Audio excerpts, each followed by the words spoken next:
So Lincoln is one of them. Lincoln, we know him as successful president during the Civil War, but in real life, and he failed so many times, and he failed in business early on, and then in politics, and he didn't win the Illinois Congress and Senate, all that stuff, and then also he lost two sons and one during the Civil War, and he had the actual depression. But he had purpose, he had vision, and he persevered in all the things, and then he pretty much saved the union, saved the country until he got assassinated. So there's a lot of lessons from that his leadership, but also perseverance despite so many failures that he had. Welcome, everyone, to Doing Business with a Servant's Heart podcast. I'm your host, Steve Ramona, and we've got a prequel, a sequel, or a part two, whatever you want to call it, with my guest. He's a leadership expert because of experience. And that's what I love with leadership. We all shouldn't be able to be teaching it. We haven't lived it. And he's lived a life that's been incredible. But we're going to go back in history and bring AI with Abe Lincoln. How about that for a podcast? And we're going to talk about that before we start. Here's our gratitude for today. Stay strong. You're doing great. I think that's a great message for Abe Lincoln until he was assassinated. So let's bring the guest on. James, welcome to the show again. Yeah, thank you for inviting me back, Steve. We had the last session on the last day of, 2025. It was I enjoyed so much, and I couldn't wait to come back for the this session. But time flies. I mean, it's already at the end of April. Yeah, Steve. We're almost at May, and it's the end of 2025. Yeah, right. Well, as we get older, you young people will know what that is. No. When you get in your 50s and 60s, you'll notice because everything's coming at you. But I started the show with Abe Lincoln and AI. You're really passionate about Abe Lincoln. So am I. But what's your passion with Abraham Lincoln? So I'm originally from the South, South in Korea, right? So Korea also experienced, war between North and South, but America had that experience, a long time ago. And in a sense, North and South conflict was, sad and, tough, but also that brought out a lot of leadership and humanity as well. So Lincoln is one of them. Lincoln, we know him as successful president during the Civil War, but in real life, and he failed so many times, and he failed in business early on, and then in politics, and he didn't win the Illinois Congress and Senate, all that stuff, and then also he lost two sons and one during the Civil War, and he had the actual depression.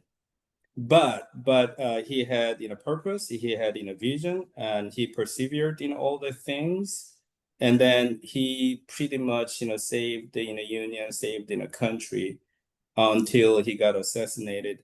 So there's a lot of lessons from that his leadership, but also perseverance despite so many failures that he had. So yeah, resilience and perseverance. Right. And I don't know, was he 50s when he died? 40s? Do you remember? Yeah, I think so. Yeah, I think late 40s, probably. Late 40s. So he was pretty young. And you mentioned something before the show, James, that's so brilliant. What would have happened if Andrew Jackson didn't take over and he continued as president? Right, and then I would think that the outcome would have been better, because the Lincoln loved the country so much, and he loved the North and South both. So he cares so much about the South, actually. But he got assassinated. Andrew Johnson became president, and he was so ineffective. So there is a lot of turmoil. And then at the time, actually, Republican Party was brand new party, and then they helped the blacks, and there is a radical Republican. If I remember the name correctly, they helped blacks right after the Civil War. but they got killed by other, white people because of that. So Powerful. yeah. Your research of Lincoln and your study of him, what are some leadership lessons that you learned that you could share with us?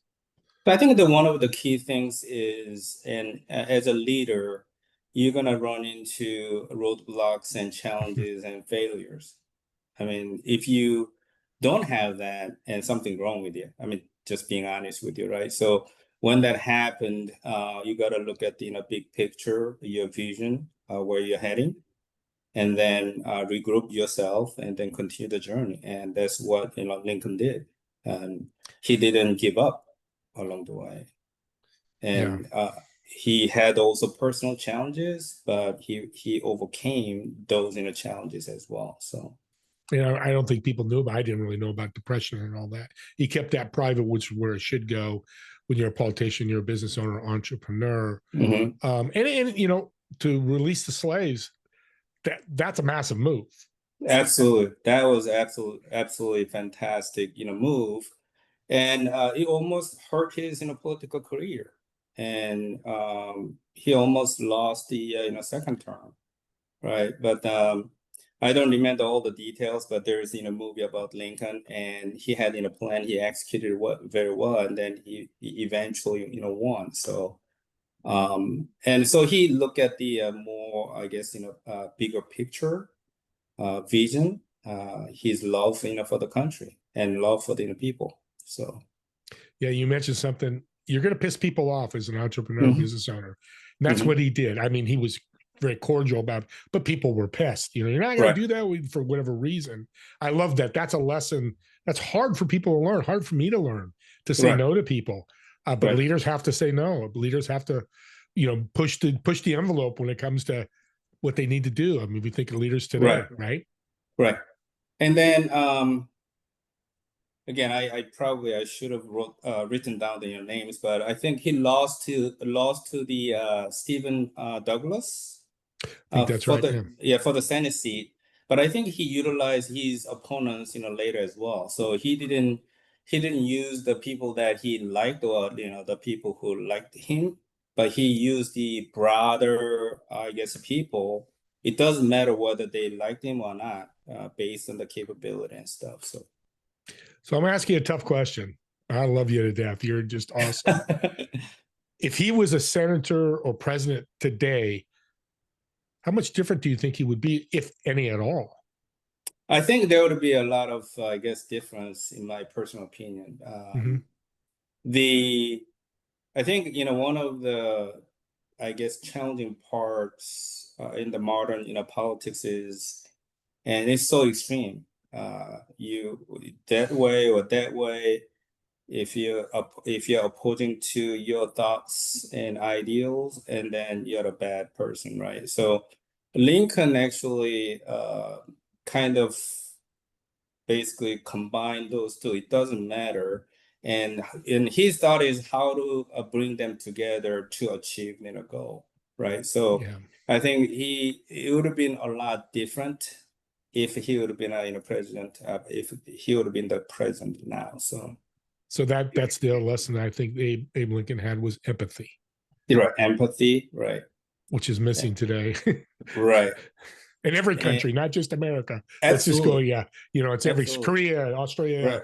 Right. Not saying they're bad, but the world's missing empathy right now. Right, absolutely. So again, it's not one person in the politics right now. It's a lot of people in the politics. So it's unfortunate. And then also, you learn about leadership. And again, you cannot make everybody happy. You will piss off some people, but that's fine. I mean, you do your best to, I guess, convince them for the right cause, but still you may not be able to please them. Fine, but then you got to try that, right?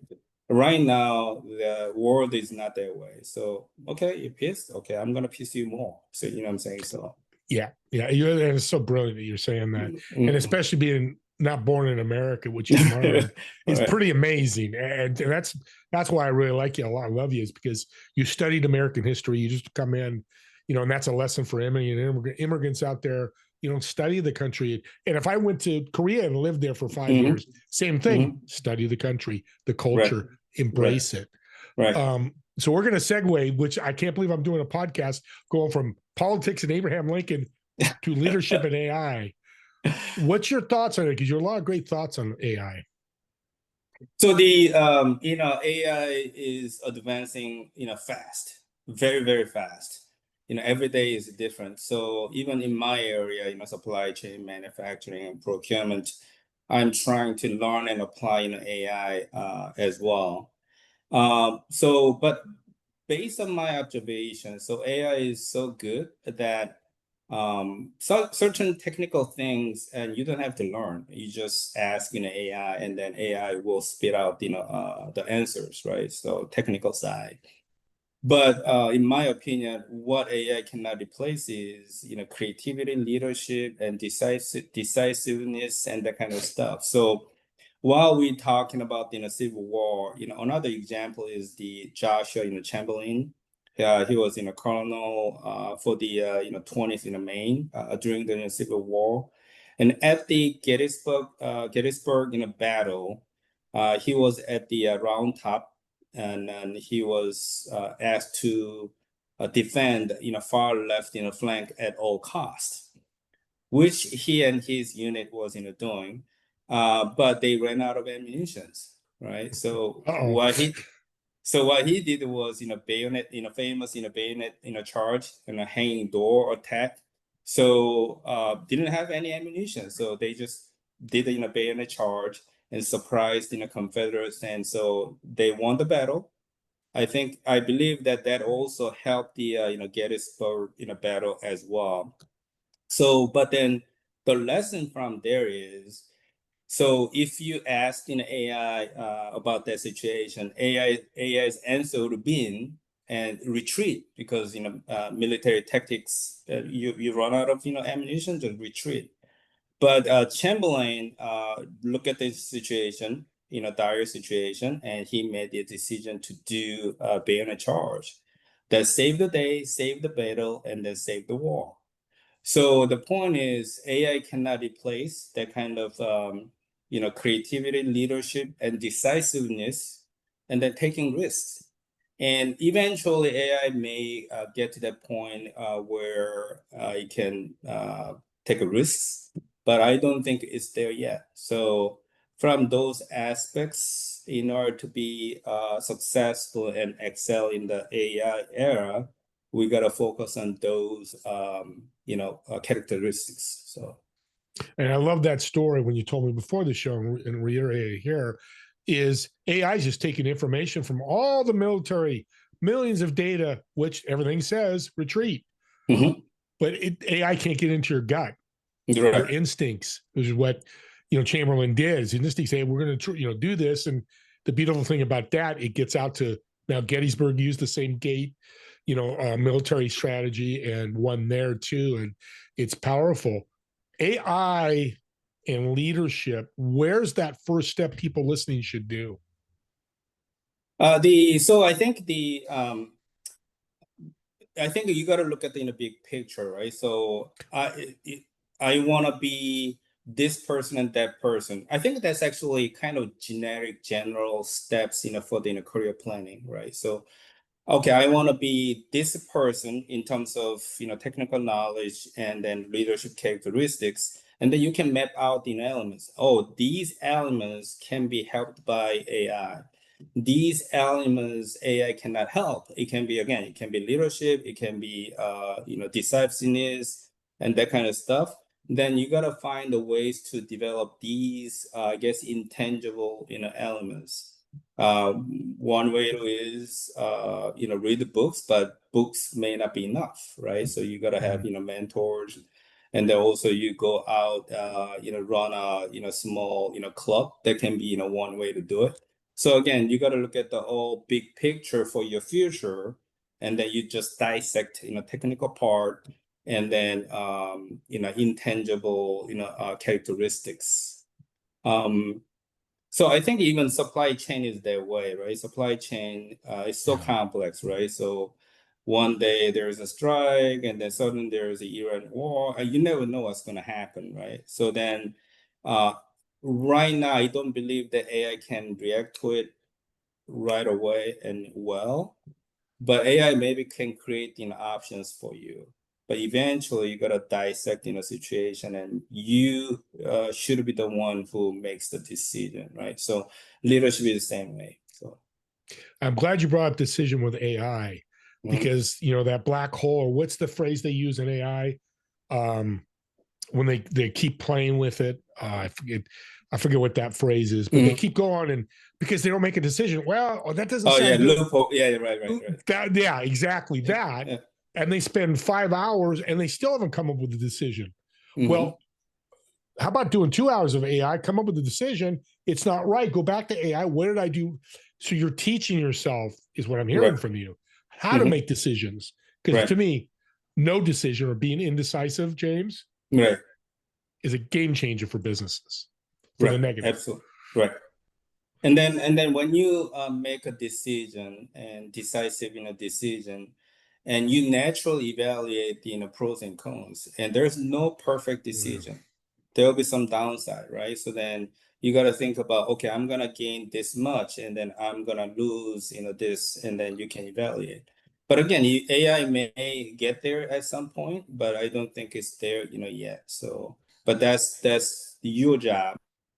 So AI can provide you with options and elements and pros and Yeah. cons, but you evaluate and then you make a decision. So From the information, content, data, whatever you want to mhm, call it, that you mhm. get. Do you fear AI? I no. Now, I believe that there's got to be a safety in a measure, because again, if we don't have that, it can go out of control. But that's nothing different from the physical machines. And I grew up in the Yeah. manufacturing industry, and then machine is the same way. So we've got the devices to protect people and etc. And then AI should be the same way. So Yeah, it's just making us better. I mean, you can't have people doing what manufacturing machines do. right. It's my business partner Max, is the CEO of 8 Manufacturing. We talk all the time. It's like you need that machine to fold that metal and pop out Hmm. and make a product that we're buying Hmm. on Amazon, whatever. Hmm. I love that because and I don't like balance, but there's a blend. I learned Right. that this morning, a Right. blend of doing that. So, what do you see AI looking like in the next 2 to 3 years? In terms of like hard technical aspects, it will improve so fast. So Hmm. I mean, it will influence pretty much every day of our lives. It can be learning aspect and writing, even writing side, and all those things. But again, still, and so again, technical side and the even mechanical side, right? So there will be a combination of AI and hardware. So there will be advance in that aspect as well. But again, that humanity side and leadership side and other intangible elements, AI will not get there within a couple of years. That's my view. Yeah. Now, we as a human, we fear of AI, because like especially young generation, and they think that they'll lose jobs and some jobs will go away. But I don't think they need to be fearful of AI, because there are few factors, right? One is some jobs will go away for sure, but that happened all the time. That Yeah. happened, early 1900, 1800. So, but some other new jobs will show up, right? So I think it was like early 1900, and there's a wake up call, people. So they basically wake up in the morning, knock on the window every day, so that they can get up. But those jobs don't exist anymore, right? But then we got new jobs, popping up every day. Yeah. So that's one aspect, and then second aspect is somebody said that, this is my own word, but somebody said, and if you are good, like if you're like top 30% of any job, you'll be fine even with AI. because we need those people, job itself or like developing AI and then etc. So if you excel in that job group, you'll be fine. Now the young generation, or people in general, we are fearful because of the uncertainty, but I don't think that we got to be fearful about that. So I love the uncertainty part. I've never heard that before. I've interviewed about 200 AI guys. That's really good, James, because that's what we get uncomfortable. Like, we don't know. Is it going to be Arnold Schwarzenegger all over running right, our businesses, right, Terminator? right. I think if that happens, it's way past our lifetimes. I mean, That's robotics true. is so, and being from Korea, I'm sure you work with manufacturers to do robotics. They're getting there, but it's so far out there. And I think if humans are involved, the humanity will stay. It's when we take the humans away from it completely, that's when we might have a problem. Yeah, I agree. So the hardware wise is farther away than software wide. The reason is like it's really tough to replicate human. Now humanoid is just popular and Yeah. the robots doing dancing and all that stuff. But they cannot do actual replicate human. Like hands is one of them. But in order to do that, it needs the sensors and muscles and all that stuff. So just so complicated. So still, like machines can help in the manufacturing side. You may not need that complicated machines. Yeah. Yeah. And so anyway, so hardware side is probably further away in my view. Yeah, and the cost too. Right now, Yeah. I mean, Musk is spending billions. I forget the other Boston Scientific. I remember Mm-hmm. their name. They're doing robotics, and it's Mm-hmm. more beta testing and seeing what they can Mm-hmm. do. But Mm-hmm. yeah, that's a great comment about the uncertainty. We're coming to the end here. People in business who want to grow their business, what's a piece of advice you'd give them? So the piece of advice is the people aspect still works and still important. So even me, I worked for companies throughout I mean pretty much all my career, and I started my own consulting a couple of years ago, and I constantly meet people.